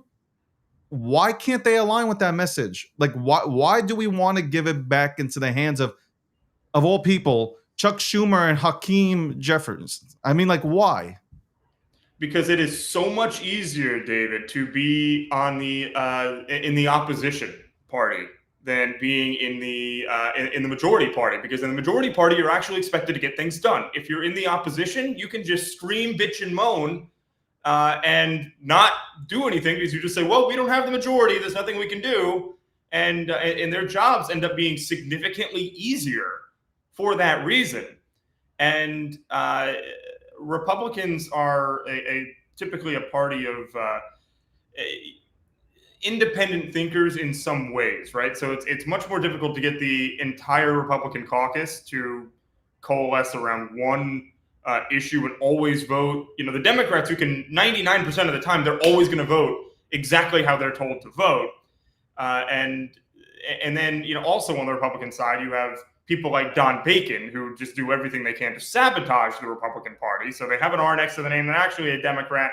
There is a what the hell was his name? Brian Fitzpatrick is a quote unquote Republican from Pennsylvania that he voted against the Trump's big beautiful bill because it didn't include any aid for Ukraine. So there's some people in there that definitely shouldn't be in there that are compromised, especially I don't know if they think that that's a noble cause to be putting Ukraine before the people of their home state of Pennsylvania. It seems a little weird to me. I don't know why the people of Pennsylvania are sending that version to Congress. Hopefully that won't be the case in 2026. But, we really need to have a lot of primaries, man. I'm telling you, I don't even know where to start. Zelensky is the biggest grifter of all time, man.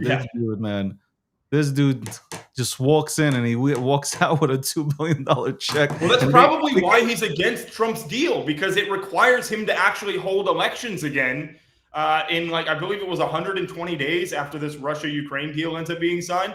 Yeah. Do you think that's going to actually happen, or there's going to be something that stalls that out as well? Oh, there'll definitely be something that stalls. Right. That's the last thing that Zelensky would want, is to have to hold elections again. This is great for him.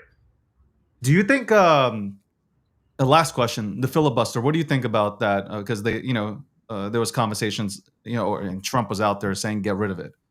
Get rid of it. Let's pass all these legislations that I want to pass. What do you think should be done here? Well, Trump is 100% correct when he says that once the Democrats take back power, and because we have weak Republicans in Indiana and stuff that don't want to redistrict and they don't want to redraw their maps or whatever, the Democrats are, and since we're not doing mass deportations really, that even though these illegals can't vote per se, some of them do vote. Yeah. But the big problem is the fact that the census counts not just the legal population, but the illegal population. And that's how many districts a state is determined to get. That's what California has. I think they lost 2. So they might have 53 now, 53 districts in California, but they have millions and millions and millions of people that are illegal. So if you take out all those illegals, they could lose 5 or 6 of those districts in that one state.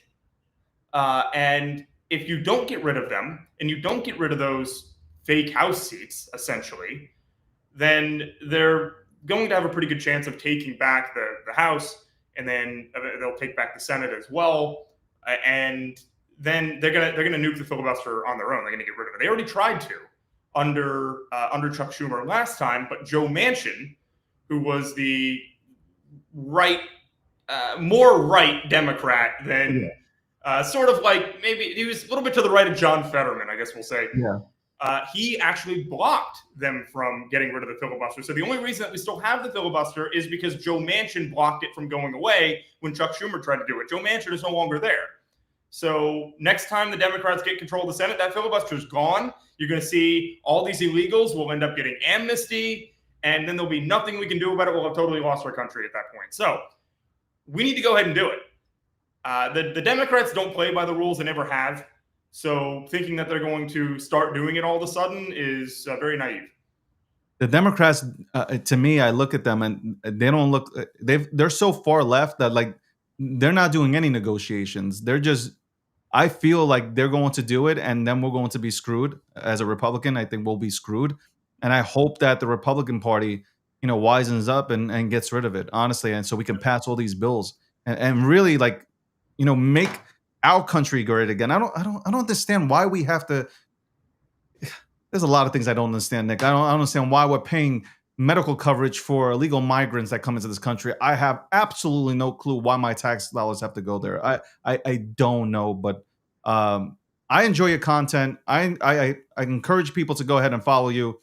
You come out news hits and you're out there with them, man. I got to tell you, man. You do a phenomenal I'm just sitting job. behind the keyboard. It's very rare that I'm actually here at home in DC. That doesn't I'm usually out on the road. So last time I spoke to you at a conference, like straight in a hotel lobby, like so.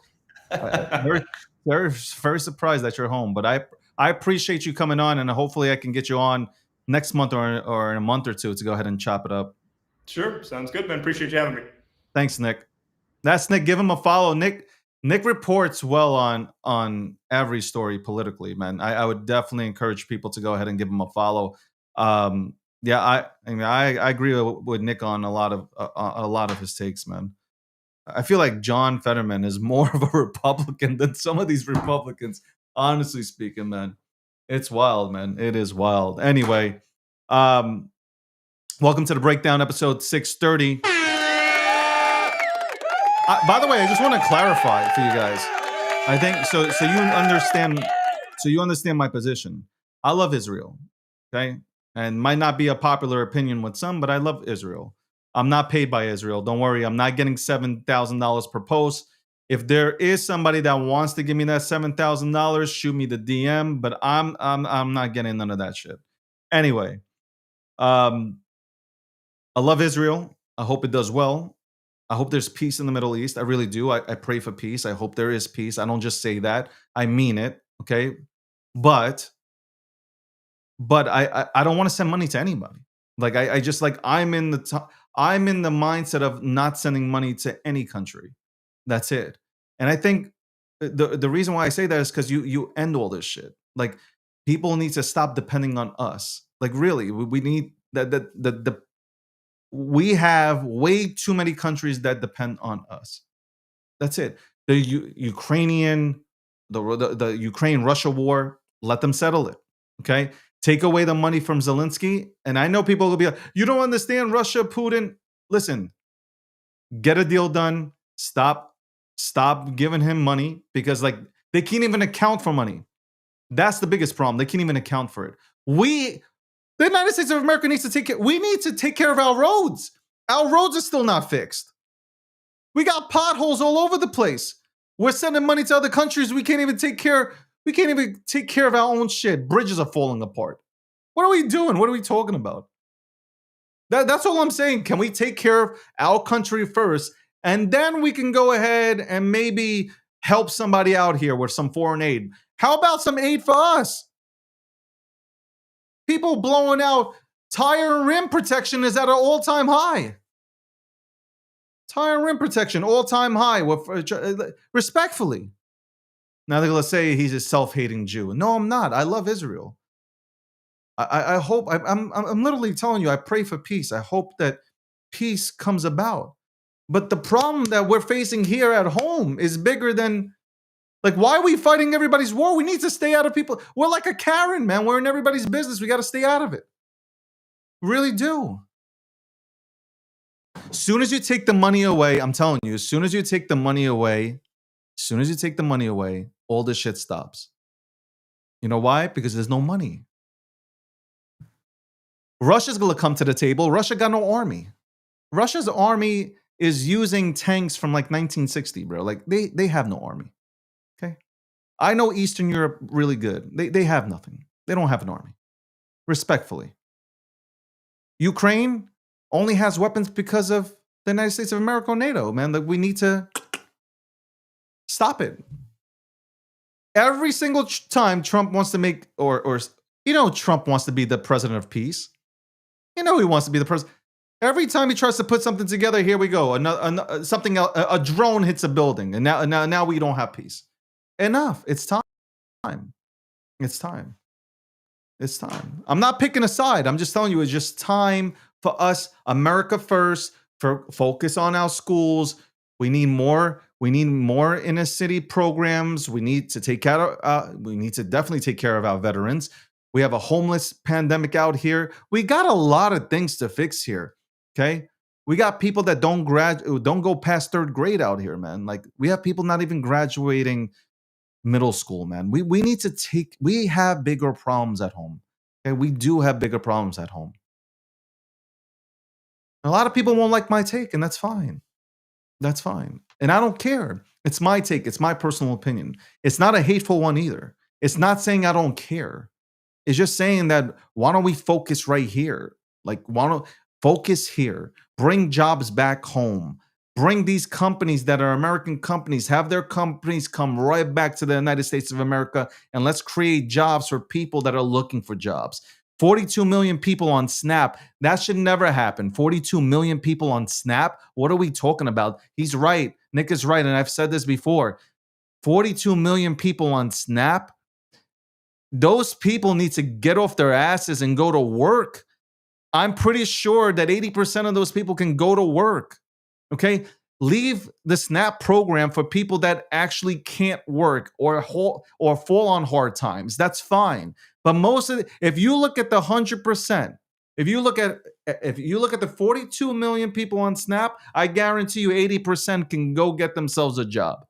There are jobs out here, and we need more job creation. That means bring these American companies back here and incentivize them to be here, okay?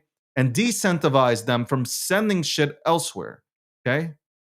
China got rich off of us because we went and sent all of our jobs there. Crazy.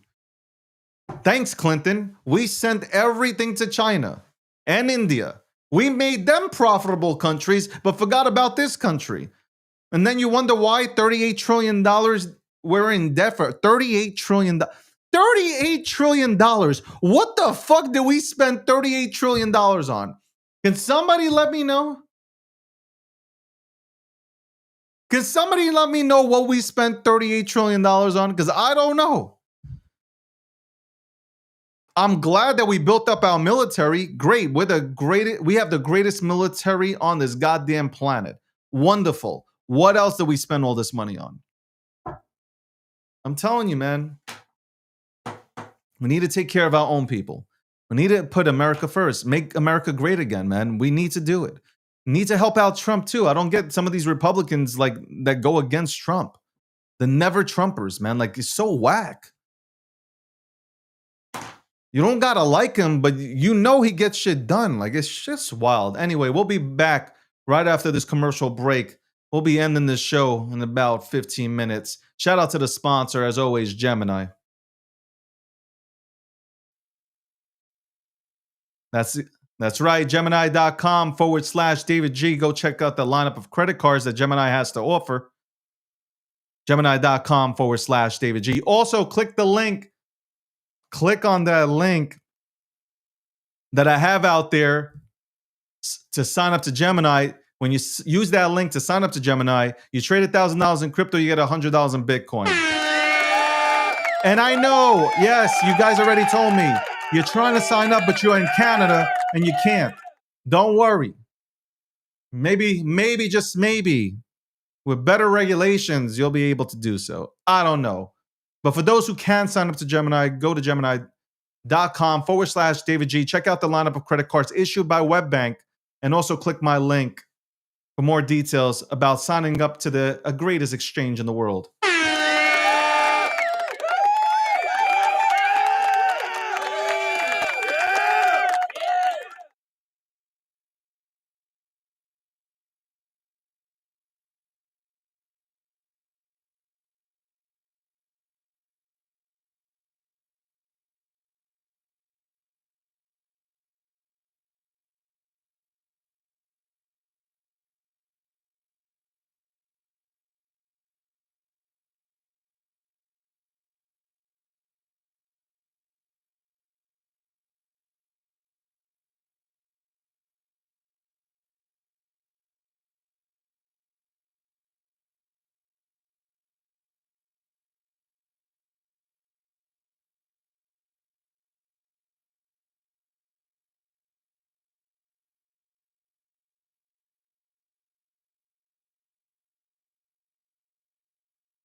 Welcome back. Welcome back. Welcome back. Oh my God, it's still on the screen. Welcome back. Welcome back. Welcome back to episode 630, The Breakdown, sponsored by Gemini. I'm back. All right. We have some killer guests coming on this week. Hopefully you guys tune in. I know you guys are going to tune in because you know what it's about. By the way, Markets obviously pulled back. People got nervous. You guys don't believe in crypto, so I don't give a fuck. Half of you guys deserve to be broke. I don't give a shit. How about that? I said it. Clip that shit up. Roll with that. Send it to everybody you know. You motherfuckers that have been in crypto for the longest time, who have the opportunity to get Bitcoin and every other single dope ass asset out in this fucking street, okay? In the crypto streets. You guys don't take the opportunity to take advantage of the opportunity that is at hand. So you should stay broke, okay? I'll buy Bitcoin at any goddamn price. I don't really care what you say. Oh my God, it's going to 50. You're buying at 80. Good. I'll buy at 50 as well. Now what? What you got to say? Like, that's my problem. Don't count my money. Count your money. Okay? You guys don't got Bitcoin, so shut up. Too interested in bullshit. It's everyday, all day fuckery, bro. That's all you guys do. You ain't interested in real assets. Ain't interested in real assets. Come on. We got major guests coming on this week. I'm only laughing because it's kind of cool. We'll have some really cool, dope ass people come on. Again, new time for the show. Okay, for those joining in at 1 p.m., we start at 12 p.m. Eastern Standard Time now. So 12 p.m. to 2 p.m. You can catch the breakdown. Okay, you can catch me hosting the breakdown as I go into every single goddamn topic. Obviously, I'm gonna talk about crypto a lot. I'll talk about crypto a lot in here because I love crypto. I told you, Bitcoin opens up your eyes to the world. Okay? Bitcoin opens up your eyes to the world. Crypto, the ecosystem, just opens up your eyes to finance. I'm not talking about the shit that comes off Pump.Fun and rugs in 3 seconds. Okay, I'm talking about real assets here. Talking about real asset classes within the crypto ecosystem. They'll open up your eyes to everything. Want to thank Paul, the CEO of Telcoin, for coming on. Telcoin community's happy, so congratulations. I'm glad that you're happy. I'm sure Telcoin is going to be successful. With everything working in its favor with stable coins, it's going to be hella successful. So there you go. It's only one of the few that are actually a bank. So there you go. And then you had Nick, who came on here. We talked politics. Made a good point. A lot of Republicans are not, or they are absolutely trying to do everything possible to go and cut Trump's legs out. It's just weird, man. You got control and all the influencers in the Republican Party fighting with each other. It's not MAGA. It's not really like y'all need to sit down. You know what it is? If you think clicks are, never mind. You know what? It doesn't. What the fuck does it matter? Even if I say what I say, it doesn't matter. It's gonna fall on deaf ears. You think because you're gonna get likes and retweets, impressions, that you're doing a service for the United States of America? We are in a time right now. We have fucking hope and common sense in office, where we can do something great, and that is rebuild the United States of America, make it fucking great again. And you guys are too busy yapping about some absolute bullshit. Trump ain't gonna get everything right, and we ain't going to like everything that Trump does, but guess what? He's the leader of this fucking country, and we need to get behind him and make sure that he delivers. We can't lose the midterms. You want to live under Democrats? You want to live under the control of the Democratic Party? You are insane. You guys are insane. Who do you got lined up? Who do you got lined up to do better than what Trump is doing and the administration is doing? What's wrong with you guys? This can't be real. This really just cannot be real. Anyway, let's go to the quote of the day. Before we do that, let's just recap what's happening in the markets real quick, and then we'll go to the quote of the day. We'll go to the quote of the day right after. Hold on. Let's go to the markets, then quote of the day. What the fuck? I keep rambling. It sound like Joe Biden. By the way, did you see the video of Joe Biden? They were like, yo, look how healthy Joe Biden is. He was coming out of some store. I don't know where he was, and he was wobbling, bro. Healthy. You imagine Joe Biden was still president? Crazy work what was sold to Americans, man. Crazy shit that was sold to Americans, that Joe Biden was more fit to be president than Donald Trump. Crazy. Joe Biden said that he's an 8 handicap. What the fuck are we talking about? This is like a skit from like a Netflix comedy. This is crazy. I've never seen a person fall off their bicycle sideways. I've seen people fall off their bikes. I've seen that, but I've never seen somebody fall off their bicycle sideways. Anyway, quote of the day, ladies and gentlemen. Let's go right to the quote of the day. Sideways. Fell off his bike sideways. Anyway, let's go right to the quote of the day. Where is the goddamn quote of the day? Quote of the day. Here we go. Ready, set. Actually, no. Hold on. Is it this? All right, let's do this. Here we go. It might take 6 months. It might take 2 years or even 6. But one thing is certain. If you stay consistent, your time will come. Progress does not follow a clock. Some people bloom early. Others take longer. This doesn't mean you are failing. It just means your path is different. There is no deadline for becoming who you are meant to be. And what matters is that you keep showing up, even on the days when it feels slow, even when no one sees your effort. Keep going, keep building, because no matter how long it takes, your patience, your effort, your discipline, it will all be worth it. Ladies and gentlemen, some of these things are really my stories, okay? In terms of like, this is what I've gone through. Some are early bloomers, some are late. It is what it is. I'd rather just be at the table. Thank you so much. I appreciate everybody for tuning in from all the social media platforms. Thank you so much for giving us our biggest week ever, okay? Since the rebrand to the DG brand. Thank you very much. Appreciate that, okay? The numbers will come out tomorrow. I'm very happy about it. We have guests tomorrow coming on and this entire week. Good guests to go ahead and talk about the markets, talk about politics, and even sports. So stay tuned. We'll announce them. We will announce the shit.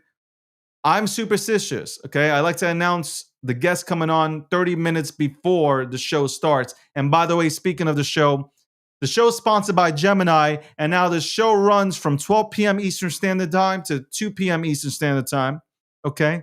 Nobody cares about the West Coast. I'm kidding. I love the West Coast. God bless you guys. I hope you guys have a phenomenal day. Listen to value. If it's not me that you find value in, find somebody else that's giving you value, especially in the markets, bro. Win big. You have a chance to win so big. Retire your goddamn parents, retire your family. Go hard at it. Go hard. Don't stop.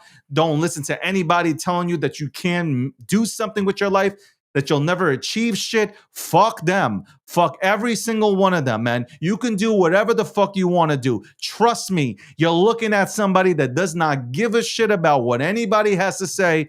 I'm going to keep going until I stop breathing. I personally have goals in life. It's an amazing thing to have goals in life. I want to be number one. I want to be number one at everything that I fucking do, and I will accomplish that motherfucking goal. Thank you very much. Put your notifications on, subscribe, follow me so you can go ahead and tune into this show. And the podcast is coming. We're going to delay it until next year, Q1, January 2026. You'll have your first podcast. They're already being taped. You will have them, though, come out in January. I want everything to be fucking right. Thank you for tuning in. Gemini sponsors the program. Check out Gemini's credit cards. Check out the link that I put out there every single day. Click it, trade $1,000 in crypto, get $100 in Bitcoin, and I'll see you tomorrow. And this show was brought to you by Gemini. That's right. David Gokshin is a partner with Gemini. This show is sponsored by Gemini. Go to Gemini.com/David G. to look at all the credit cards issued by WebBank that Gemini has to offer. They got the Bitcoin credit card, they got the XRP credit card, and the new Solana credit card. Go check it out. Up to 4% back, ladies and gentlemen, on your purchases. Up to 4% back on your purchases. Also, click the link again. Click that Gemini link that I put out there. Sign up. First time signups. Trade $1,000 in crypto, get $100 in Bitcoin. Thank you very much for tuning in. See you tomorrow for episode 631. Episode 6 tomorrow at 12 p.m. Eastern Standard Time.